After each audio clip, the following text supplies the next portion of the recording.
오후 3시가 되면 동네 교회에서 종이 울렸다. 정확히 3번.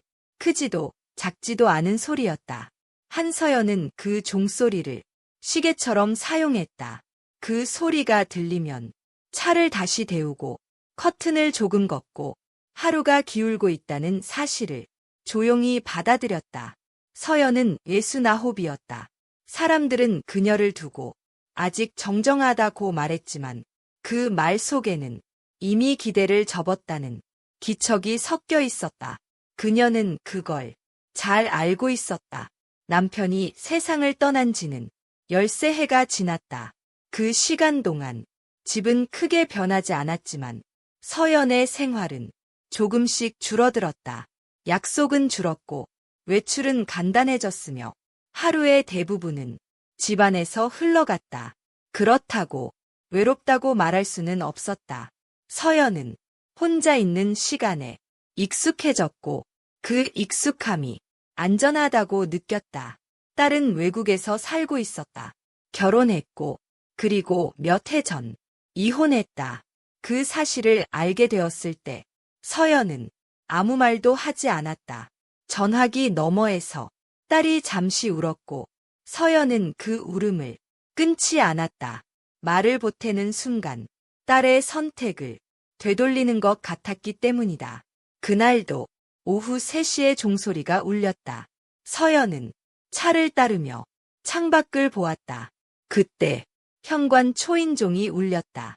예상하지 못한 소리였다. 서연은 잠시 망설이다가 문을 열었다. 문 앞에 서 있던 사람은 딸의 전남편 이현수였다. 어머니. 그의 목소리는 외전보다 낮았고 조금 지쳐 있었다. 서연은 그를 한참 바라보다가 물었다. 무슨 일이니? 현수는 잠시 고개를 숙였다가 말했다. 죄송한데 며칠만 머물 수 있을까요? 그 말은 부탁이었지만 이미 많은 것을 포함하고 있었다. 회사 일이 잘 풀리지 않았고 몸도 조금 안 좋고 한국에 잠시 머물 곳이 필요하다고 했다. 서연은 현수의 얼굴을 다시 한번 보았다. 결혼식 날에 말끔한 모습이 아니라 어딘가 버텨온 사람의 얼굴이었다. 서연은 문을 완전히 열었다. 들어와. 그 말은 계획이 아니라 반응에 가까웠다. 현수는 집 안으로 들어오며 몇 번이나 고개를 숙였다. 정말 감사합니다. 짐은 많지 않네. 서연은 그의 가방을 보며 말했다. 잠깐이면 됩니다. 그 말이 얼마나 애매한 말인지 두 사람 모두 알고 있었다. 처음 며칠은 아무 일도 일어나지 않았다. 서연은 아침에 밥을 했고 현수는 조용히 먹고 조용히 나갔다가 늦게 돌아왔다. 서로의 하루를 묻지 않았고 그 침묵은 편안했다. 그러나 서연은 어느 순간부터 현관문 소리에 귀를 기울이고 있다는 걸 깨달았다.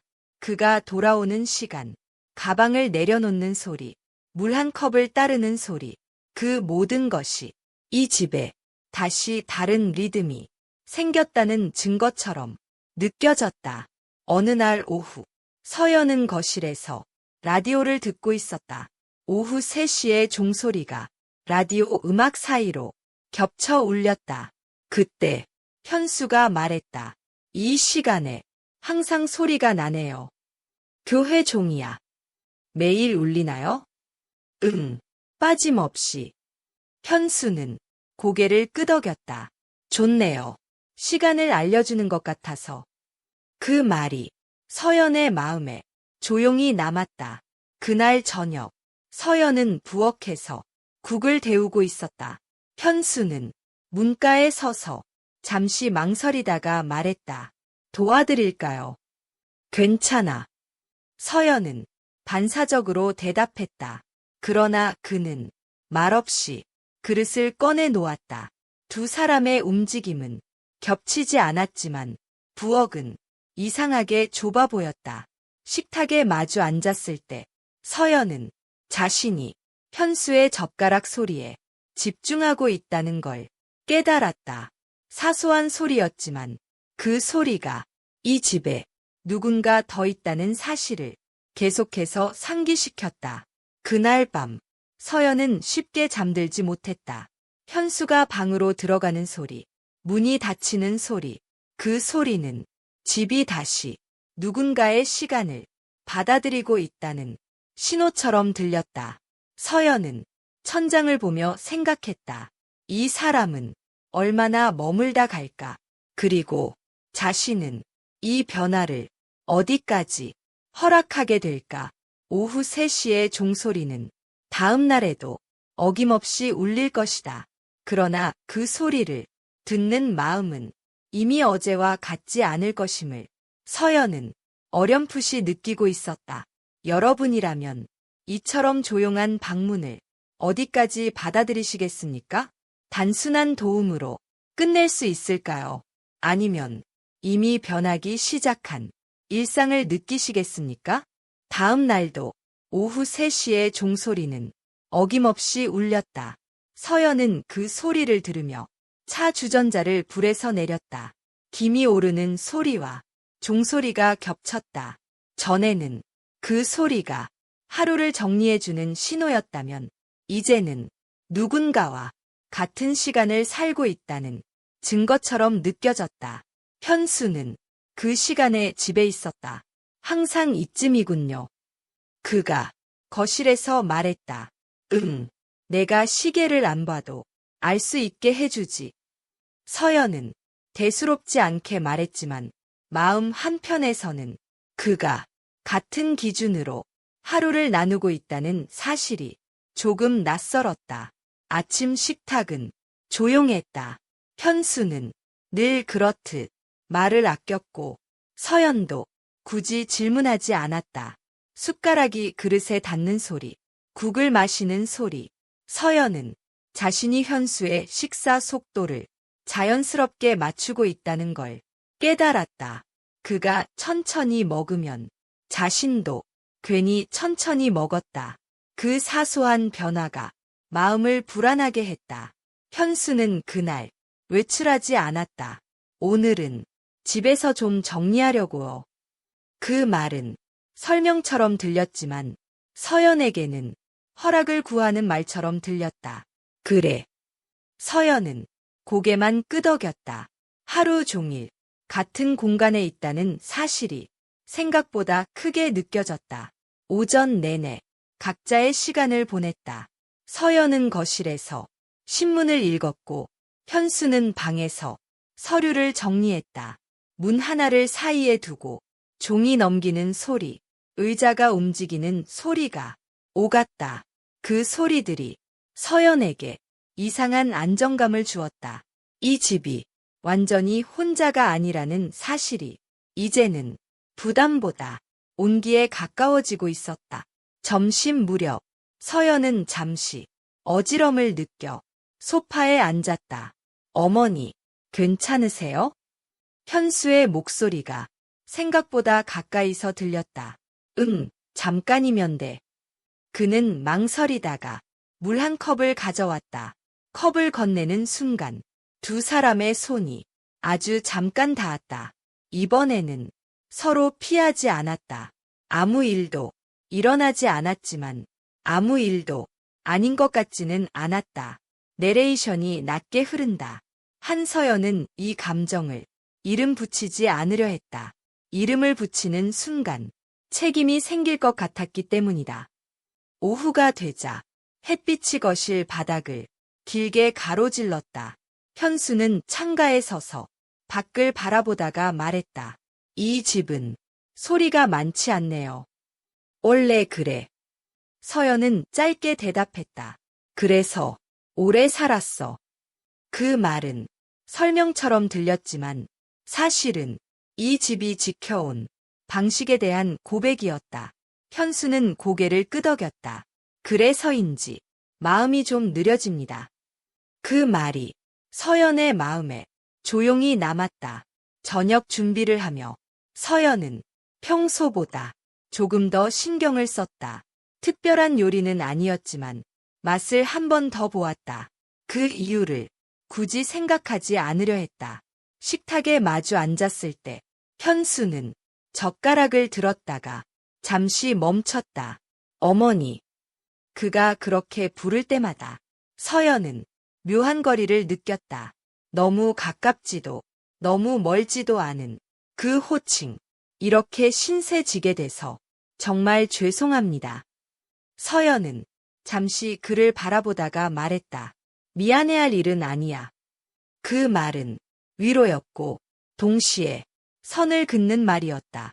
식사를 마친 뒤 서연은 설거지를 했고 현수는 말없이 그릇을 닦았다.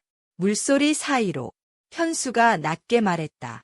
여기 있으면 제가 조금 괜찮아지는 것 같습니다.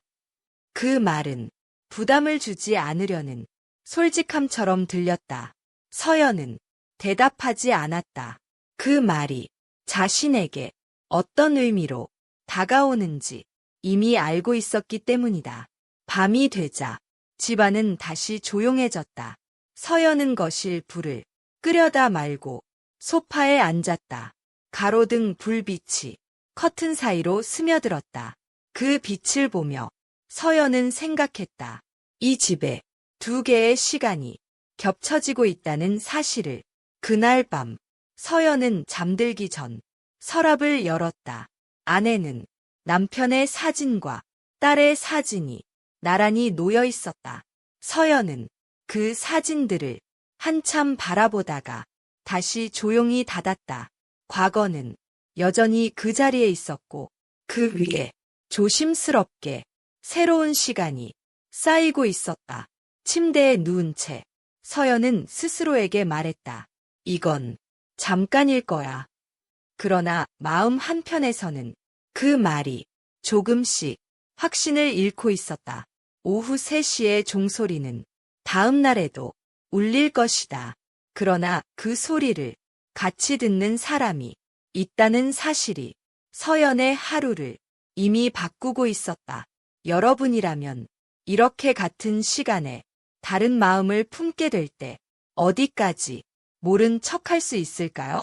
그날 아침 서연은 종소리가 울리기 전부터 이미 깨어 있었다. 알람을 맞춘 것도 아니었고 특별한 이유가 있었던 것도 아니었다. 그저 눈을 뜨니 시간이 그렇게 흘러가고 있었다. 부엌으로 나가 불을 켜지 않은 채 잠시 서 있었다. 창밖의 빛이 천천히 들어오고 있었다. 이 집은 아직 조용했고 그 조용함이 어제보다 조금 무거웠다. 현수는 평소보다 늦게 나왔다. 어제 잘 주무셨어요. 그의 목소리는 낮았고 조심스러웠다. 응. 서연은 짧게 대답했다. 아침 식탁은 필요 이상으로 조용했다. 숟가락 소리조차 서로를 방해하지 않으려는 듯 조심스러웠다. 서연은 현수의 얼굴을 정면으로 보지 않으려 했다. 시선이 오래 머물면 마음도 그 자리에 머물 것 같았기 때문이다. 현수는 그날 집을 알아보러 나간다고 했다. 몇 군데만 보고 오겠습니다. 그 말은 보고처럼 들렸지만 서연에게는 이별의 예고처럼 느껴졌다. 그래. 그녀는 더 묻지 않았다. 현관문이 닫히는 소리는 이상하게 길게 집안에 남았다. 혼자가 된 집은 다시 익숙한 크기로 돌아왔다. 그러나 서연의 마음은 그만큼 가벼워지지 않았다.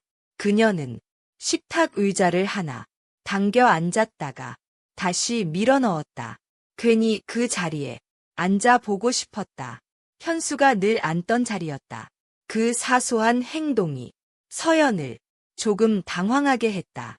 오후가 되자 햇빛이 거실을 길게 가로질렀다. 라디오에서는 느린 음악이 흘러나왔고 그 음악 사이로 오후 3시의 종소리가 울렸다. 오늘은 평소보다 조금 늦게 들렸다. 아니, 서연의 마음이 그렇게 느낀 것일지도 몰랐다. 종소리가 끝난 뒤에도 서연은 한동안 움직이지 않았다. 마치 그 소리가 무언가를 결정해 주길 기다리는 사람처럼 현수는 종소리가 끝난 뒤 집에 돌아왔다. 다녀왔어. 그의 목소리는 조금 지쳐 있었지만 어딘가 단단해 보였다. 어땠니? 서연은 부엌에서 물을 올리며 물었다. 아직 확정은 아니에요. 그 말에는 여지가 남아 있었다. 그 여지가 서연을 가장 힘들게 했다. 저녁 준비를 하며 서연은 손이 자주 멈췄다. 칼을 잡았다가 내려놓고 냄비를 올렸다가 불을 줄였다. 현수는 부엌 문가에 서서 말없이 도왔다. 두 사람의 움직임은 겹치지 않았지만 같은 방향을 향하고 있었다. 그 사실이 서연의 가슴을 조용히 조였다. 어머니. 현수가 낮게 불렀다. 서연은 뒤돌아보지 않았다. 요즘 제가 여기 있는 게 부담되시진 않죠? 그 질문은 배려였지만 동시에 떠남을 전제로 한 말처럼 들렸다. 서연은 잠시 생각하다가 말했다. 부담은 아니야. 그 말은 진심이었다. 그러나 전부는 아니었다. 식탁에 마주 앉았을 때 두 사람은 평소보다 천천히 먹었다. 말을 줄이는 대신 시간을 늘리는 방식이었다. 현수가 숟가락을 내려놓고 말했다. 여기서 지내면서 많이 달라졌습니다. 그는 서연을 보지 않고 말을 이었다. 급하지 않아도 괜찮다는 걸 처음 알았어요. 그 말은 감사였고 고백은 아니었다. 그러나 서연은 그 말이 자신에게서 비롯되었다는 걸 알고 있었다. 그럼 됐다. 그녀의 대답은 짧았지만 의미는 충분했다. 그날 밤 서연은 거실 불을 조금 늦게 껐다. 불이 켜진 집은 아직 누군가를 기다리고 있는 것처럼 보였다. 현수의 방문에서 불이 꺼지는 소리가 났다. 그 소리는 경계가 아직 유지되고 있다는 증거처럼 들렸다. 서연은 소파에 앉아 손을 모았다. 선을 넘지 않았다는 안도와 선을 넘지 않았기에 남은 여운이 함께 있었다. 다음 날 아침, 현수는 조심스럽게 말했다. 집을 결정하려고 합니다. 그 말에는 각오가 담겨 있었다. 서연은 고개를 끄덕였다. 그래, 잘 생각했다. 그녀는 그 말을 하며 자신이 울지 않는다는 사실에 놀랐다. 집안은 다시 조용해졌다. 그러나 그 조용함은 비어있지 않았다.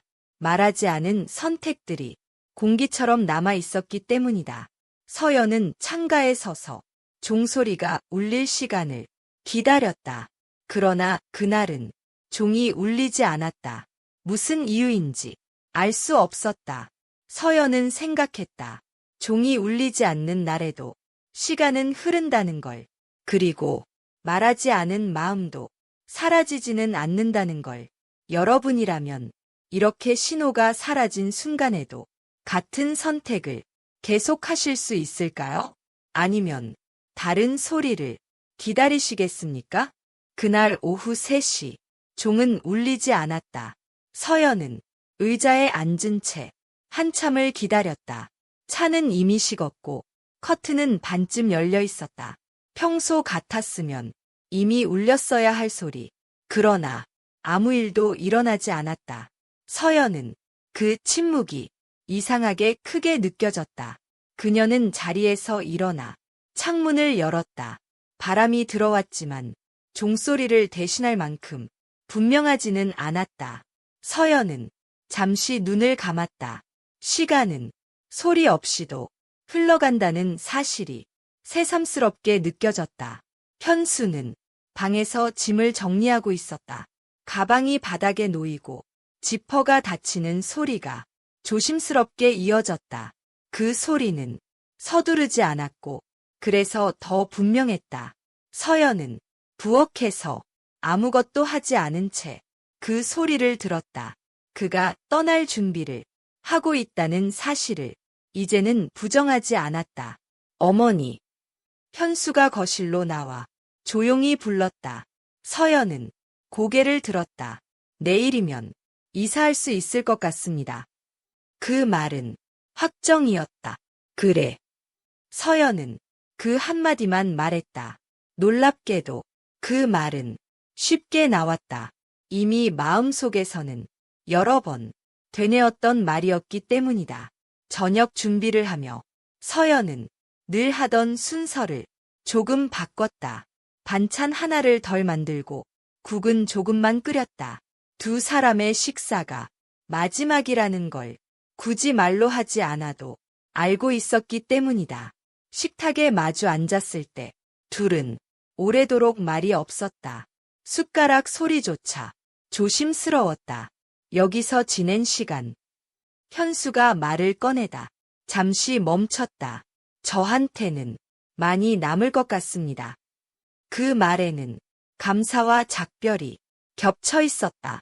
서연은 그를 바라보다가 고개를 끄덕였다. 그럼 됐다. 그 대답에는 덧붙일 말이 없었다.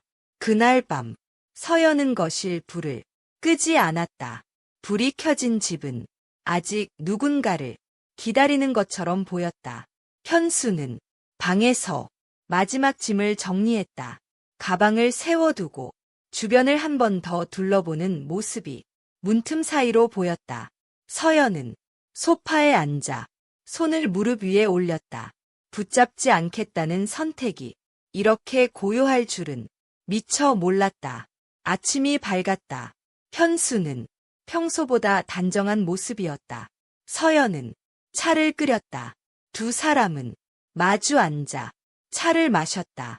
말은 많지 않았고 굳이 필요하지도 않았다. 이사하는 날엔 혼자 가겠습니다. 현수가 말했다. 서연은 잠시 그를 바라보다가 고개를 저었다. 배웅은 해야지. 그 말은 붙잡음이 아니라 외였다. 현관 앞에서 현수는 잠시 멈췄다. 어머니. 그가 그렇게 부르는 소리는 이번이 마지막일지도 모른다는 생각이 들었다. 정말 감사했습니다.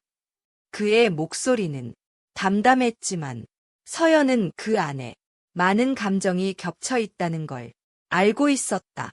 몸조심해. 서연의 대답은 짧았다. 그 말에는 보내는 마음만 남아 있었다. 문이 닫혔다.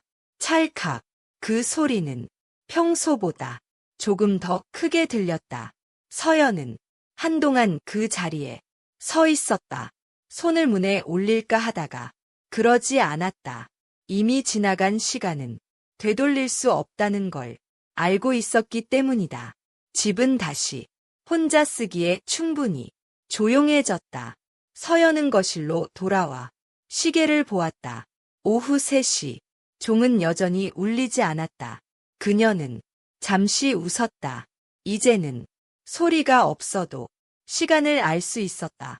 서연은 창가에 서서 밖을 바라보았다. 햇빛은 여전히 같은 자리에 떨어지고 있었다. 그녀는 생각했다. 이 감정은 지켜야 할 비밀이었을까? 아니면 자신이 아직 살아있다는 조용한 증거였을까? 답은 없었다. 그러나 서연은 그 질문을 억지로 밀어내지 않았다. 말하지 않은 선택도 선택이라는 걸 이제는 받아들이고 있었기 때문이다. 오후 3시는 다음 날에도 그 자리에 있을 것이다. 종이 울리든 울리지 않든 서연은 차를 다시 데웠다. 그리고 조용히 앉아 시간이 흐르는 걸 지켜보았다. 여러분이라면 이렇게 소리가 사라진 뒤에도 같은 시간을 같은 마음으로 살아가실 수 있을까요? 아니면 언젠가 다른 종소리를 기다리시겠습니까?